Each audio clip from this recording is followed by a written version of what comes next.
Hey, it's Ben Wise of ZOAR Fitness, and this is the name game. Workout number 43 is noon. 12-minute AMRAP.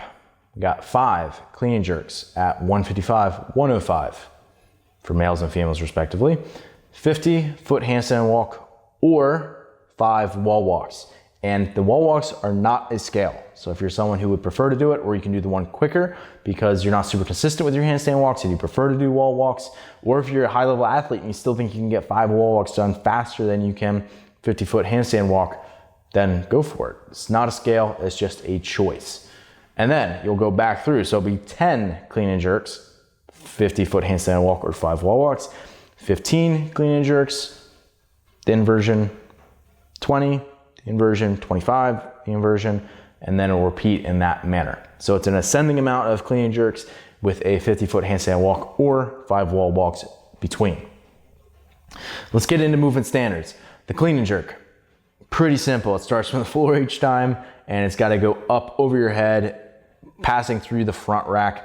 So you can do any method of clean that you would like, any method of jerk that you like. You have to make sure it's locked out overhead before you drop it or lower it back down. But other than that, it's pretty simple.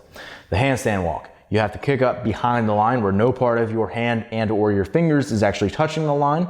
So this is what we've actually seen both. I've always called it the game standard when you kick up over the line, but actually they had it at the games where you still have to kick up behind the line. That was also the case for the open when they had it. So that's what we're going with. Kick up behind the line, no part of your fingers and or hands can touch it.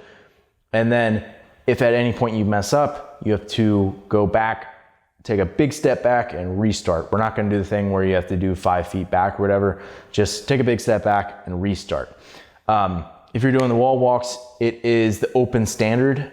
We don't have to measure your shoulders, but making sure that your hands are relatively close and then getting back. And I do want you putting a tape line at the 10-inch marker from the wall. So that's one where both those hands have to touch at the same time before you can then move your hands.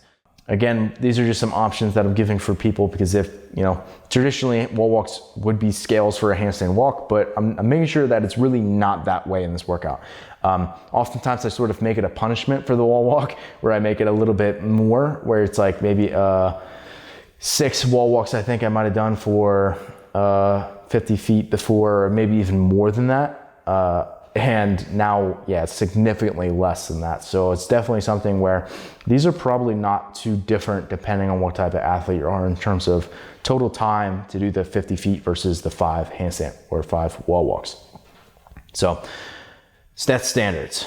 Setup, it's pretty simple wherever you plan on doing it, whether it's the wall walk, whether it's the handstand walk, or by the way, you can go back and forth between the two. This is not what I said before, but you can go back and forth. You could do round 1 where you do handstand walk, round 2 where you do wall walk and switch back and forth. You could do it where you're someone who wants to practice your handstand walking a little bit, and as it breaks down later in the workout, you move over to wall walk so you can kind of keep the rate of your workout up.